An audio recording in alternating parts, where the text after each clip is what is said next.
First, the information and opinions expressed by presenters and the public commenters before the commission reflect the view of those speakers. They do not necessarily represent the views of the commission or the governor's office of land use and climate innovation. Second, as a public advisory body, we allow public input at all meetings. However, we stand united with other Californians in condemning hate and recognizing the harm it causes. The hate act is a hostile expression or action committed in part or whole because of the person's actual or perceived identities or characteristics, including race, color, disability, religion, national origin, sexual orientation, or gender, including gender identity and or because that person is part of a protected group. The rich diversity among our population in California is one of our state's greatest assets, and we are committed to supporting and protecting all people in California. As a reminder, if you are a victim or witness to hate, racism, or bullying, you can report the incident and receive free support through the California vs. Hate resource line by calling 833-8-NO-HATE or visiting caversushate.org. We acknowledge with gratitude the city of Sacramento is the traditional and ancestral lands of the Nisenan and the Southern Maidu Valley and Plains Miwok, Patwin Wintun peoples, and the people of the Wilton Rancheria. I'm going to pass this over to you. Thank you, Commissioner Kim. May we acknowledge and honor the Native people who came before us and still walk beside us today on these ancestral lands by choosing to gather today in the active practice of acknowledgement and appreciation for Sacramento's Indigenous peoples' history, contribution, and lives. We are grateful for all the Indigenous people who continue to care for and remain interconnected with this land. We promise to be conscientious stewards of this land for future generations and are committed to ensuring inclusion of Indigenous people to inform the California Racial Equity Commission. I will now turn it to Raynell Walker, Special Assistant, to read the community acknowledgement. Thank you.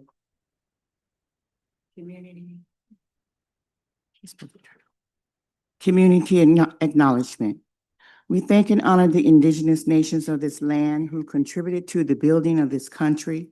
We recognize the forced and unpaid labor of California indigenous peoples under Spanish, Mexican, and U.S. rule, especially within the mission system where Native people were enslaved to build infrastructure, harvest food, and serve colonial institutions. Our ancestral lands acknowledged system and labor continue to shape the culture and economic foundation of this state.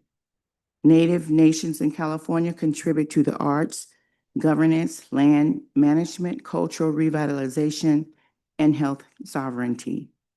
We acknowledge and thank the people of African ancestry who were stolen from their homelands and brought to this country and whose free labor played a major role in the formation and economic wealth of this country. Excuse me. We also honor the contributions of Black ancestral scientists, inventors, and entrepreneurs whose contributions were stolen or never acknowledged. We acknowledge and will not forget the thousands and thousands upon lives lost at the hands of enslavers, vigilantes, law enforcement, and other forces of suppression in this country. We affirm and uplift those African ancestry living in this country today as living testimony of the strength, love, faith, and fortitude of a resilient people. We acknowledge the international and global immigrant contributions who shaped this country's economy and helped build its infrastructure. We honor the contributions of Asian immigrant community, including Chinese railroad workers, Japanese farmers, Filipino cannery workers, and field workers, and other Asian workers. We acknowledge Latinos and Mexican immigrants have been integral to shaping economic growth in the U.S. from building homes, filling roles of agricultural needs, and other service industries have been influential to providing everyday needs to fellow Americans. These communities have filled critical workforce gaps and enriched American society with different intersectionalities of culture and beliefs. We recognize the impacts of U.S. militarism, colonial oppression, capitalistic tourism, and appropriation of cultural heritage, and more have have affected Pacifica and Oceanic people and island relations. We acknowledge the harms of climate change and environmental pollutants from pollutants from global powers that are harming islands and destroying oceans. Thank you for your community's contributions and roles of service in public health, the teachings of reciprocity, and how those lessons can be woven into societal structure serves as a model of hope and change for this country. Thank you.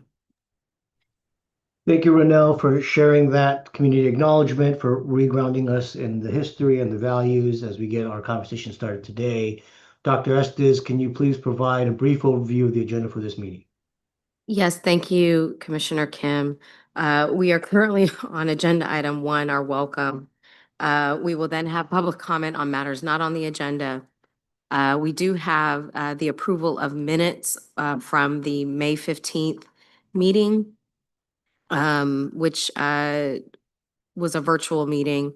We'll then have a presentation from Senior Program Analyst Jordan Ringgold to talk a little bit about the implementation and technical assistance strategy and really just hold space for you all to have a conversation around that strategy, provide us additional direction, and then potentially take action on whether to take this to the full body for further conversation this afternoon, and particularly in concert with a presentation from Possibility Lab on some of the work that we're doing with them on curating an implementation strategy. With that, that really rounds out the content of our meeting today. I'll turn it back over to you, Commissioner Kim. All right, my holiday gift to everybody watching in the room is to move a fast meeting so that people have some time before the main commission meeting. So Jess Gatto, Program Analyst, Racial Equity Commission, will you please lead the roll call and provide an overview of the public comment process?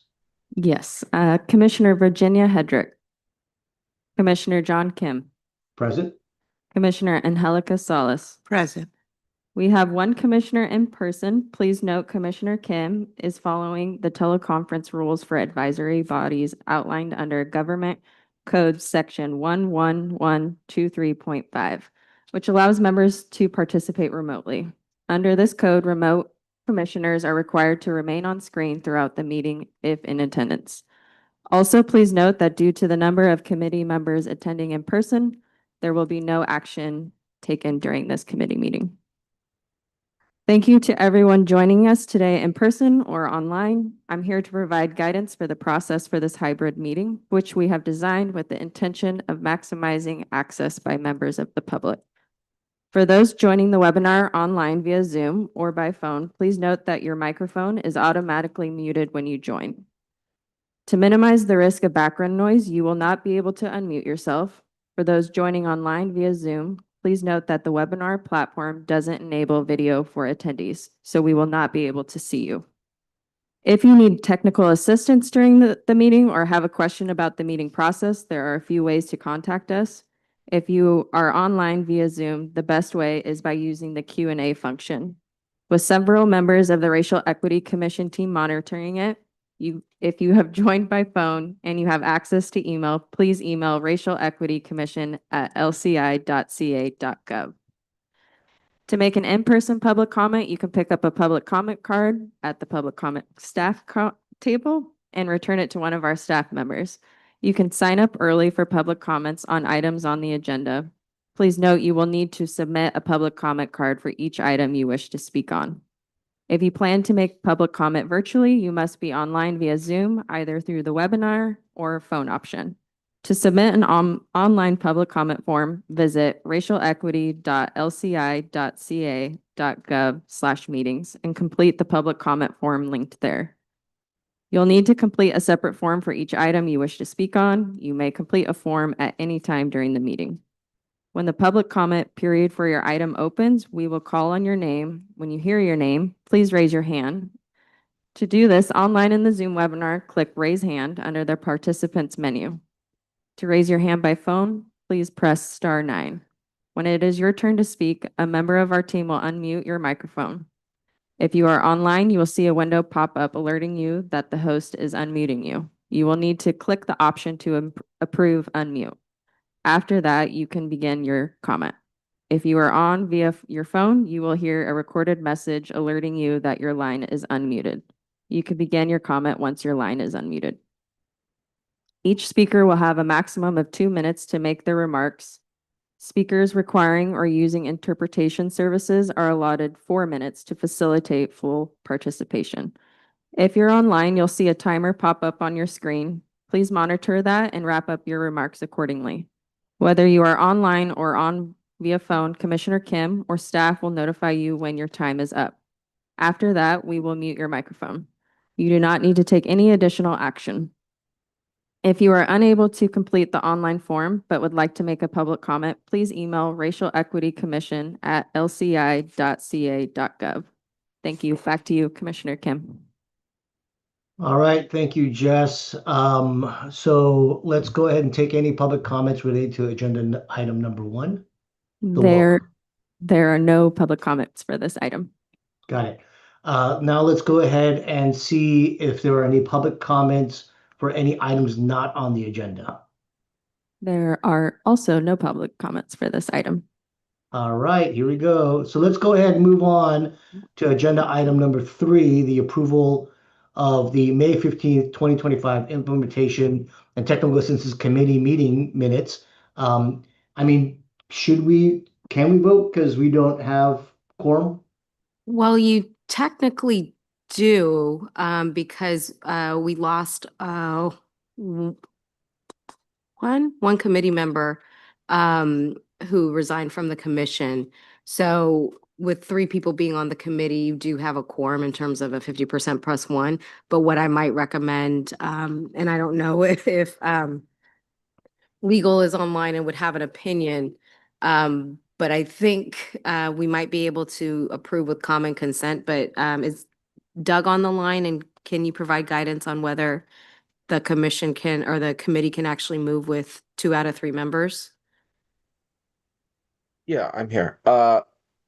With a quorum of the committee, they can approve. All Thank right. you. And with me being virtual, that's still okay. We still have quorum, yes? Yeah, with the sorry, go ahead. Go ahead, Doug. Yeah, with the virtual exemption. Perfect. All right. So let's go ahead and dig into it then. Are there any questions, comments, or discussion from the committee on the minutes? No. Do I have a motion to pass? So moved. I guess I will second. All those in favor say aye. Aye? I think we have to do the roll. There's a roll call. There's a roll. Yes, that's right. That makes more sense. Commissioner Virginia Hedrick. Commissioner John Kim. Aye. Commissioner Angelica Salas. Aye. We have 2 votes for yes, the vote passes. All right. Any public comments related to this agenda item? No public comment for this agenda item. All right, let's get into the meat of the conversation then. For agenda item number 4, Commission staff will provide an overview of the proposed implementation and technical assistance strategy. I will now pass to Senior Program Analyst Jordan Ringgold.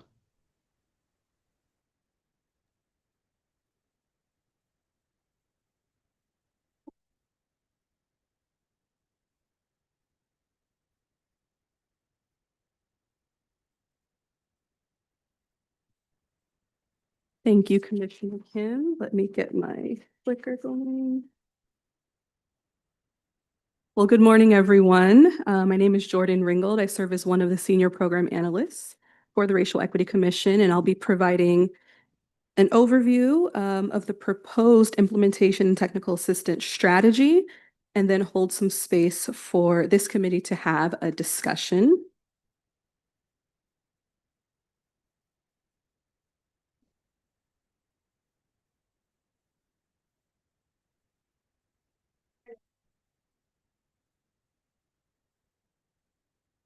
Oh, I'm sorry.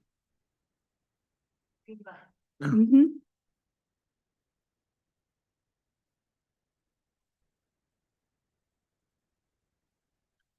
Sharing slides could do Just advance next manual. slide.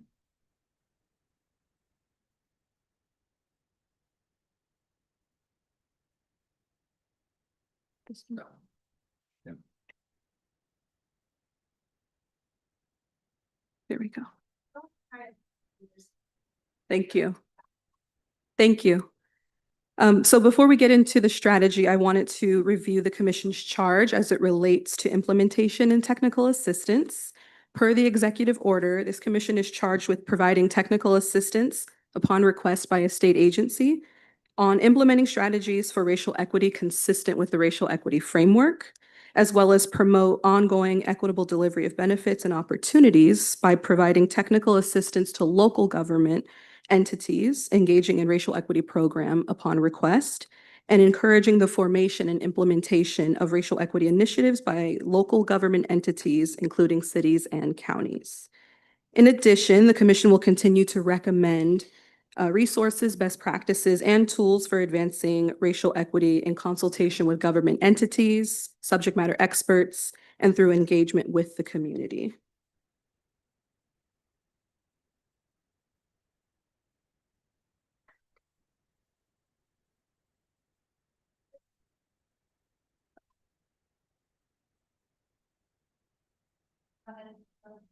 Thank you.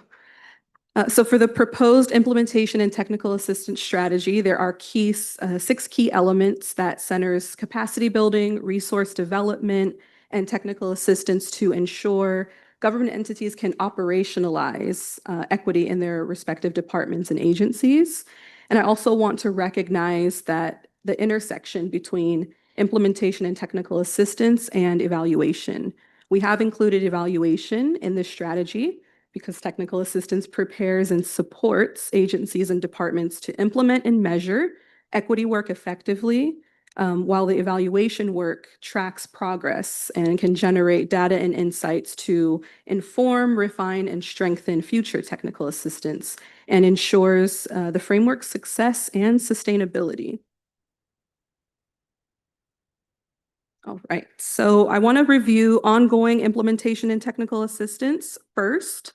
As I mentioned, per the charge, the commission can offer ongoing technical assistance to government entities, including state agencies, as well as local jurisdictions. So in addition to our quarterly commission meetings, ongoing implementation and technical assistance will also be inquiry-based via an online portal that will allow government entities to seek the commission's support with things like reviewing documents, tools, and resources, guidance and coaching on where to start, next steps to take, questions to consider, ways to utilize the framework in the toolbox, or even navigating the website.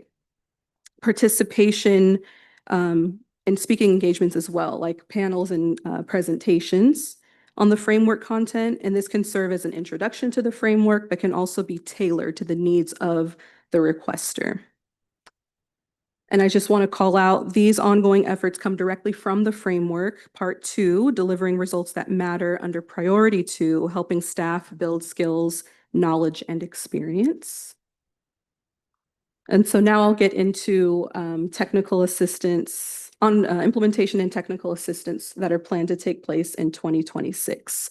So first we have the spring. We have the Possibility Lab at UC Berkeley. They have developed a readiness assessment tool that is included in the framework toolbox, and they will begin to socialize this tool next spring.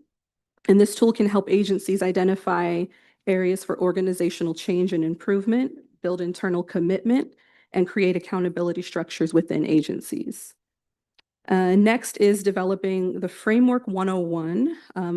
The commission cannot mandate a training or a series of trainings for government entities to complete. However, the commission can offer a training, or what we like to call a primer, that accompanies the framework to provide a comprehensive overview.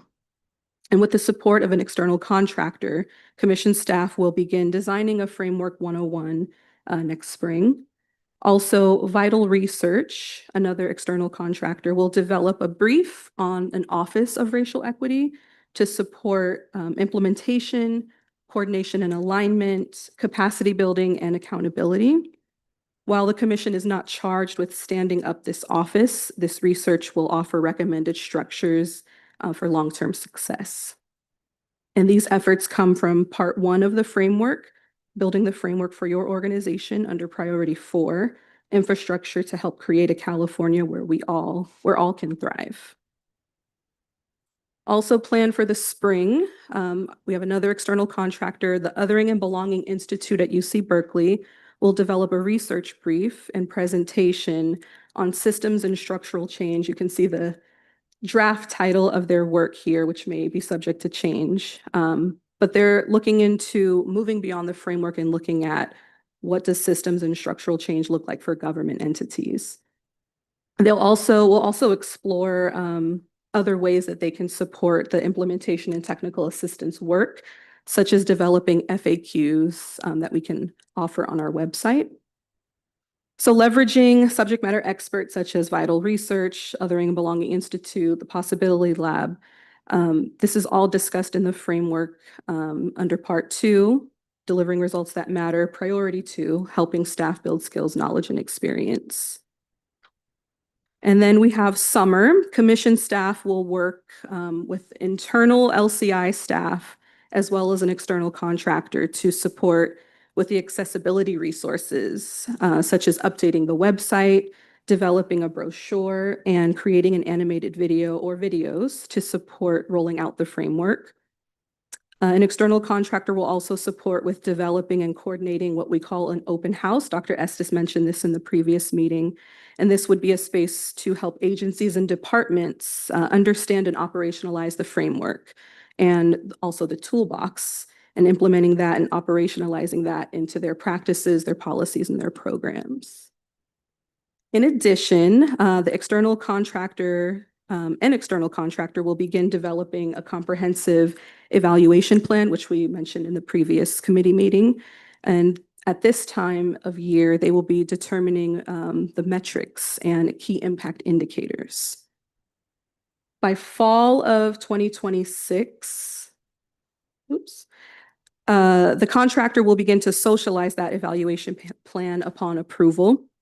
And this evaluation work comes from the framework, part 2, delivering results that matter under priority 3, finding ways to make California better for all through evaluation. And I mentioned the Possibility Lab. So in addition to that readiness assessment work, they will also develop guidance for government entities to implement racial equity framework, which will be an adaptable blueprint for government entities to customize so that they can operationalize that framework within their own departments.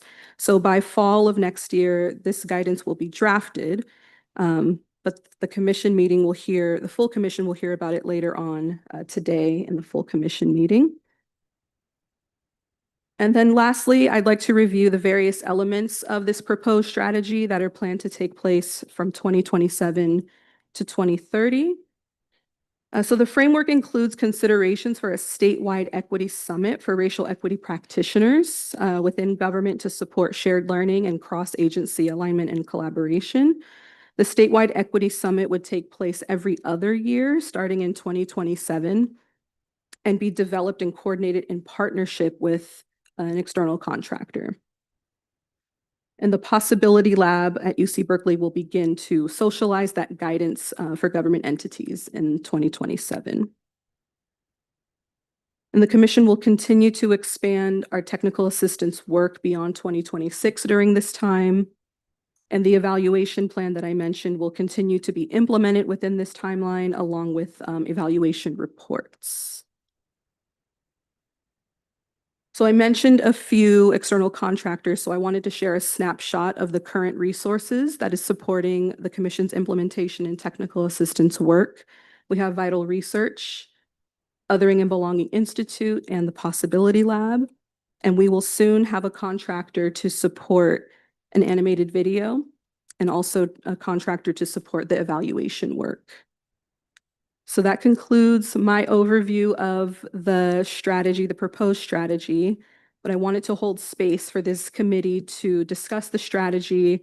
I have provided some guiding questions to get us started, but feel free to take the conversation where you need it to go. And I'll show the questions here. So I will pass it back to you, Commissioner Kim.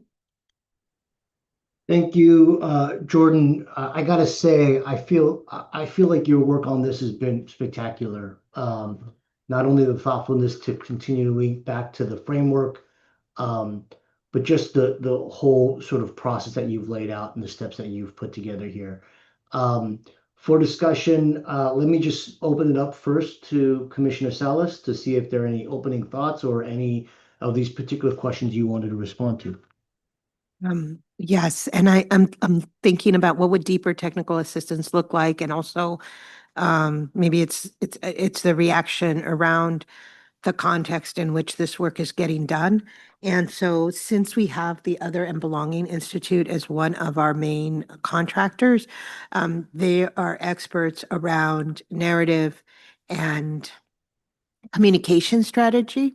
And I do think that I'm thinking about individuals who would want to advance the racial equity framework and might have difficulty moving it internally. And it's not, and I think that they need to be able to have um, uh, communications tools, a narrative framework about why this is important, but also the reason the Other and Belonging Institute understands that often in the audience you have individuals who are not receptive, and that often it's created from mythology about what things are, and then the whole point is to bring people in, right? To engage. So I know that since they are our contractors, I would just explore the possibility of a conversation about, in this context where there's been so much attack on diversity, equity, and inclusion, um, giving additional narrative frameworks that could help us open up the possibility to implementation of this framework. Thank you, Commissioner Salas. Did you have more? I was just going to say amazing work as well. Earlier, we were part of our community engagement committee. Now I'm part of the implementation and technical assistance committee, and just really want to underline, highlight just how amazing the work of our staff for the commission has been. Indeed, thank you. Thank you. Yeah, I mean, look, I want to be careful about how much I throw in here since this is my last committee meeting, as I'm stepping off the commission. I do not want to be the guy that loads you up with a lot of work and then be like, peace, and take off. So I just want to be careful about that. I would just stepping back. I mean, the the whole utility and viability of the implementation of the framework, it depends on how much demand there will be for support, how much demand there will be for technical assistance from key agencies and departments and what have you. This is essentially a responsive function since the commission does not actually have a proactive authority to move things.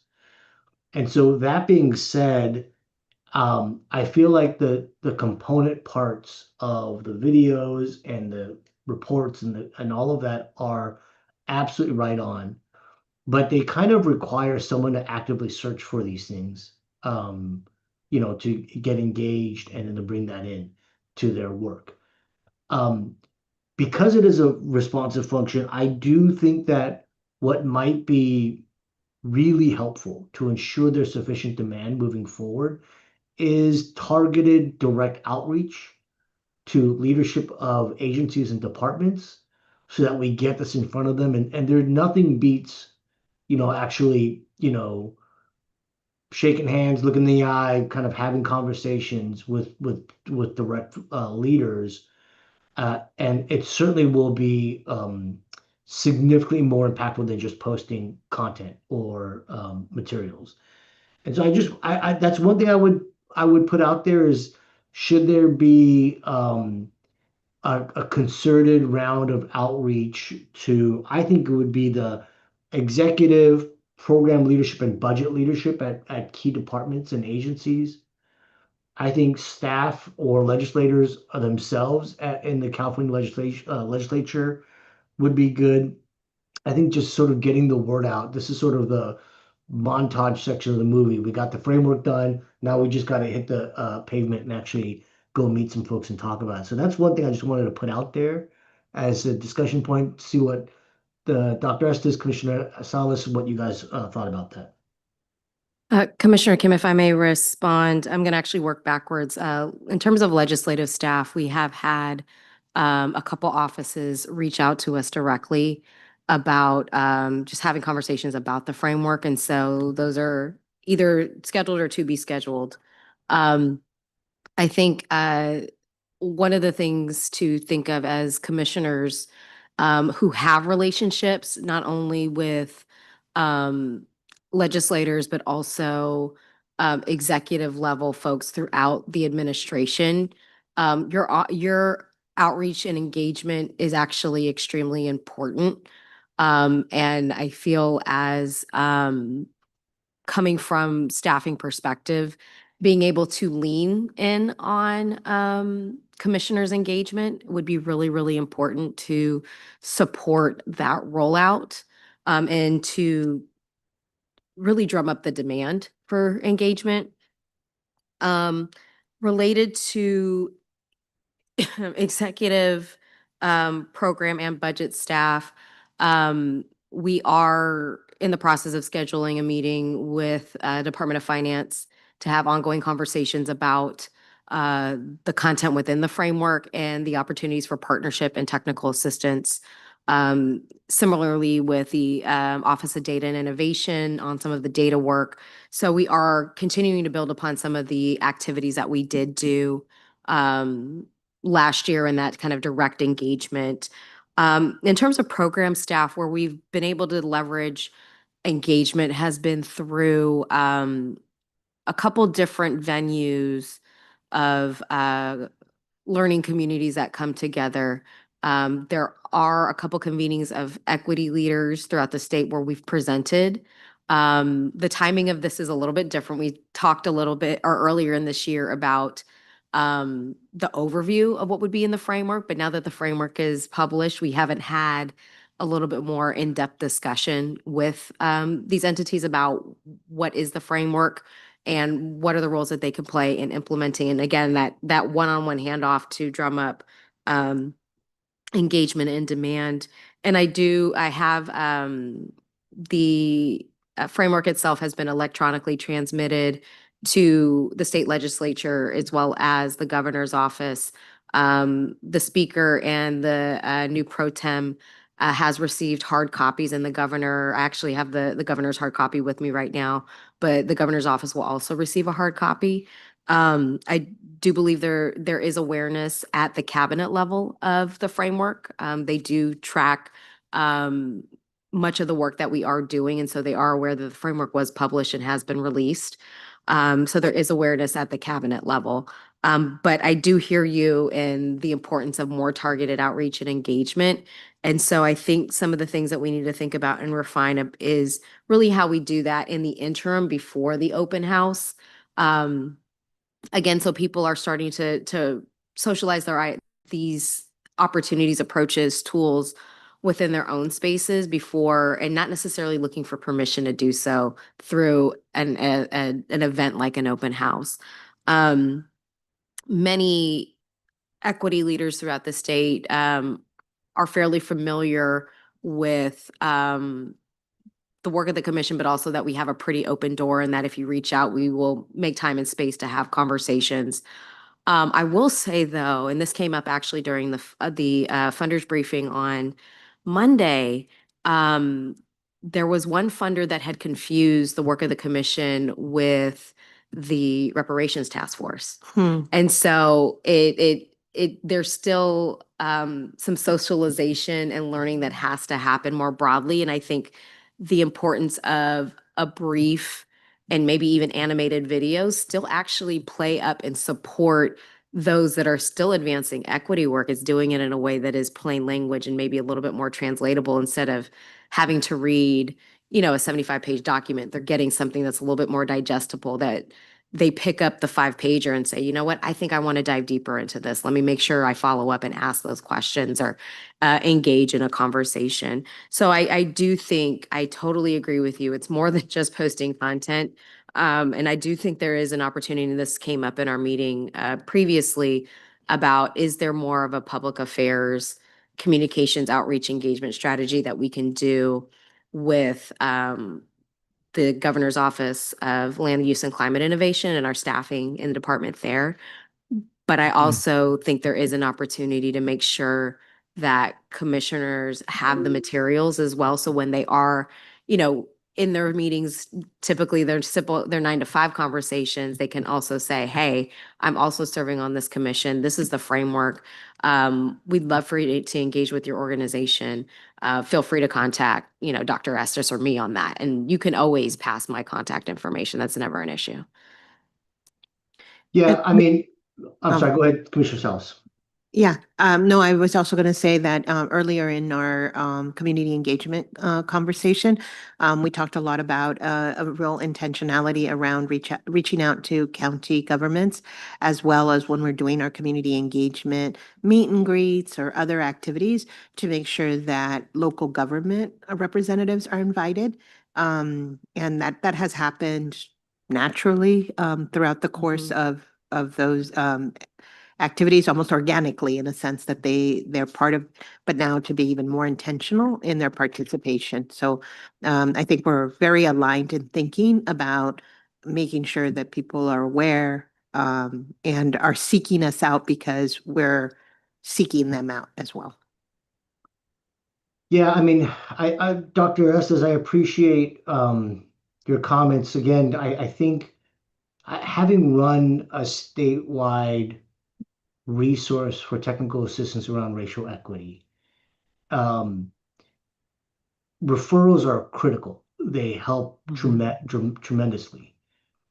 But I always thought for every quarter we had to have both a proactive and reactive outreach strategy. Your commissioners will get you some meetings, hopefully. Some folks will hopefully read it, the framework, and then that referrals will come in through that.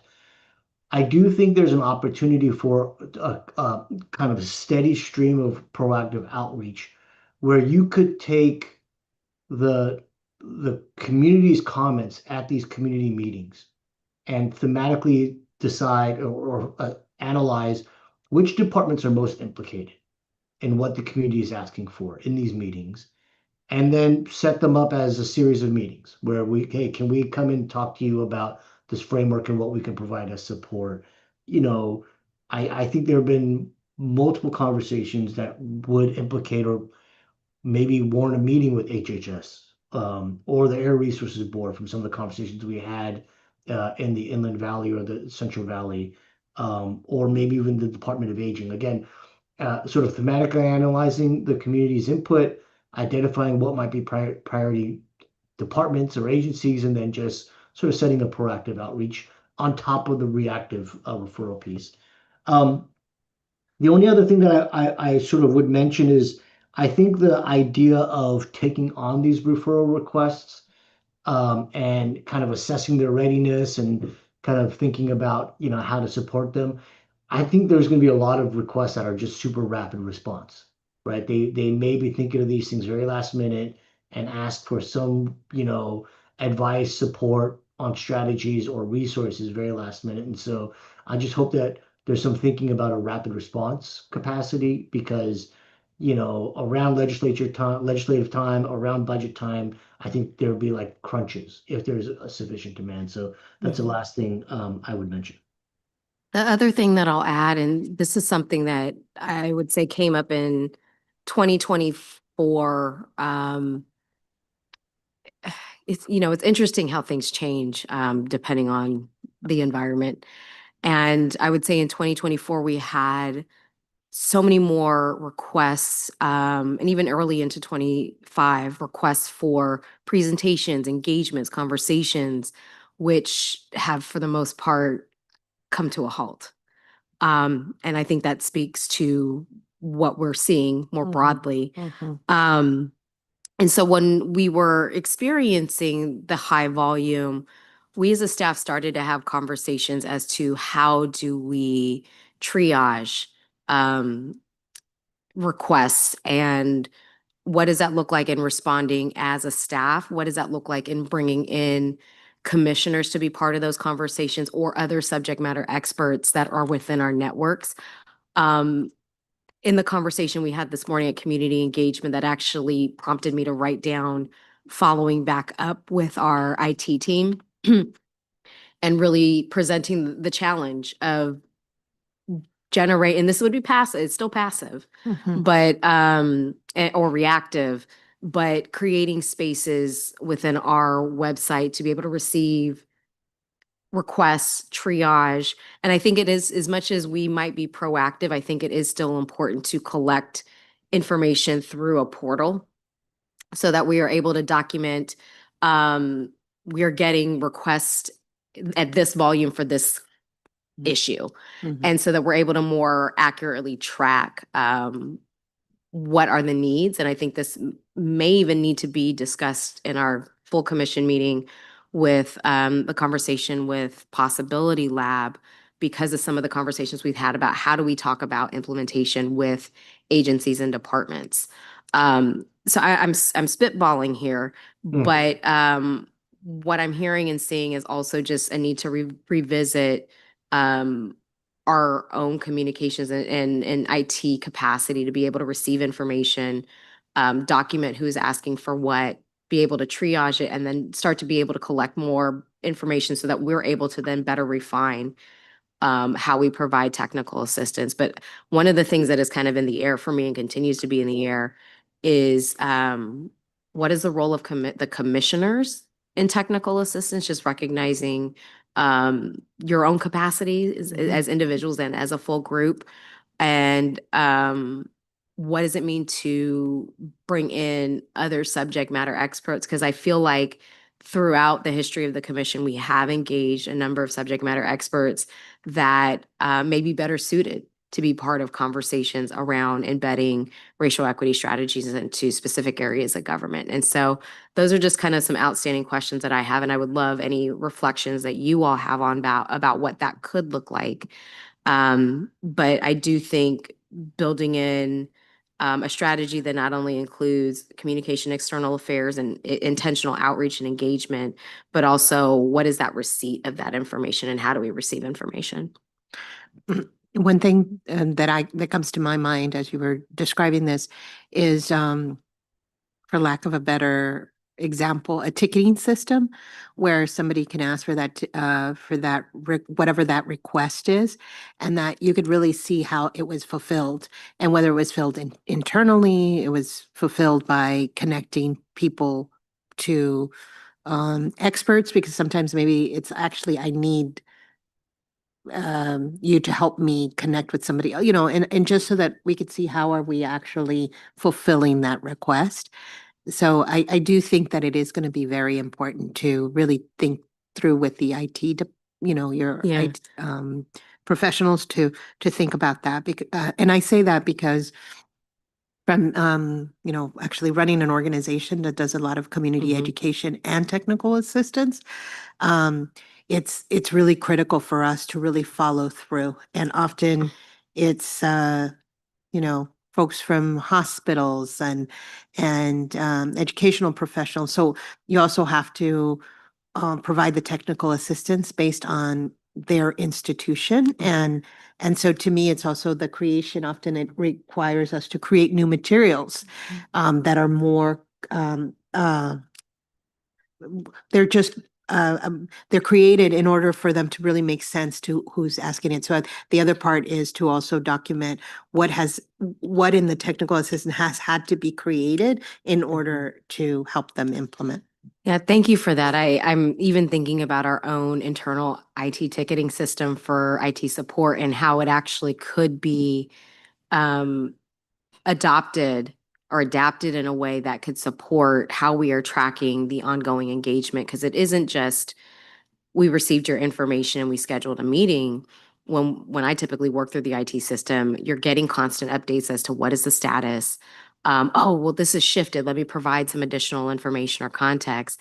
And you are able to see something through to completion. And I think that's the other side in support of what is within our control around accountability and holding ourselves accountable as to the technical assistance or the outreach and engagement and making sure that the loop is closed.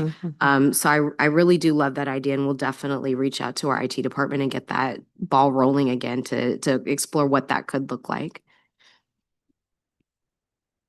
All right, so with that, Commissioner Salas, anything else? Anything else that you wanted to lift up about the content that Jordan has presented? Not on my end, Commissioner. Kim. So in terms of the presentation to the full commission, this content is solid and, under the leadership of staff. My recommendation is actually that we have staff, maybe particularly Jordan, walk through this as opposed to myself presenting all of this work from other people. So I wanted to make that adjustment as we prepare for the full commission meeting this afternoon. I don't think it's too far afield from the presentation that we received today. So I just wanted to close out that as the last question that Jordan presented as part of the committee discussion. Any concerns, reactions to that in terms of how Jordan, we do you have present? any concerns with that? The one thing that I would say, Commissioner Kim, is if you could tee it up and talk a little bit about the why you want, I think, Jordan to talk about it, but also some of the common themes that you're hearing and just what are the elements that you want commissioners to tune into within the presentation to be able to be part of a robust discussion. Sure. Yeah. I mean, I received a page or so talking points last night. Yeah, I think you have what you need. I do. But again, this is me kind of presenting quite a bit of the content. So I could do the purpose of strategy at the beginning and then hand it over. That's exactly it. Yeah. Okay. Good. All right. So with that being said, let's go ahead and move over to taking public comments on agenda item number 4, proposed implementation and technical assistance strategy. Jess. There are no public comment for this agenda item. Back to you. All right. I think people really deserve a good break before the full meeting. I know all of you had this is your second meeting already this morning. So let's go ahead and move to agenda item number 5, next steps for staff action. We discussed a range of ideas on implementation, technical assistance, planning, and strategy. Dr. Estes, I know we just finished this conversation, but do you have a capture of the action items from today? Yes, a few. I have a note to follow up with the Othering and Belonging Institute about narrative and informing a narrative strategy around the implementation of the framework. Really looking at a more proactive outreach strategy for promoting the framework, as well as a reactive strategy. Part of that reactive strategy, making sure that we are engaging our IT department on really mapping out how do we receive and track and close the loop on technical assistance requests. Taking your recommendation, Commissioner Kim, on looking at the common themes that we are hearing from community, doing proactive outreach and engagement, which I actually think we are well positioned to do just from what we've heard in the first year, to reach out to departments and those that particularly got noted a lot. I would say education, healthcare, housing, jobs and economic development all were very highly mentioned I throughout think also environmental justice issues. criminal justice, yes. But doing some more outreach and engagement behind what we've heard to say, this is what we've heard. Here's the racial equity framework. This is what we're hearing. We want to invite to have maybe more ongoing conversation in partnership with you about opportunities to meet communities where they are and what their needs are, but also could there be an opportunity even to partner on a community listening session? You know, if we're going to, and this is actually something that came out in the conversation, if we're going to San Diego and knowing that there's some of these key issues that we've already developed going into the game, how do we then bring specific state agencies and departments along with us in that so that they're receiving the information firsthand, but they can also start beginning and developing those relationships and the dialogue on their own. So it's again creating that wraparound structure of a steady stream of engagement. And then finally, one last action item, which would be to have Jordan walk through the side presentation in lieu of your community report or committee report prior to us having I think it's the presentation by Possibility Lab. So that will then allow for a little bit more robust discussion amongst the commissioners as to the strategies and what direction that you all may want to provide to staff to better refine and connect the two. All right, thank you so much, Dr. Estes, and thank you to the staff for the work to get us to this point and for the work that you all will be moving forward in 2026. I'll just say for me personally, it's been a pleasure to work with you all on this. I believe we can move towards adjournment, Dr. Estes? Yes. Okay. All right. So thank you again to the Racial Equity Commission staff, commissioners, and the public for joining us today. That brings us to meeting adjournment. May we adjourn our committee meeting by common consent, Commissioner Salas? Yes. All right. Well, with that, I think we are closed. Thank you to the Racial Equity Commission staff, commissioners, and the public for joining us. The Racial Equity Commission will convene again for our commission meeting today, December 17th at 1 p.m. The meeting will be accessible in person in Sacramento and virtually. We invite folks to join us for that meeting. With that, we are at adjournment at 11:39 a.m. Thank you, everyone. Thank you. Bye, folks. See you at 1.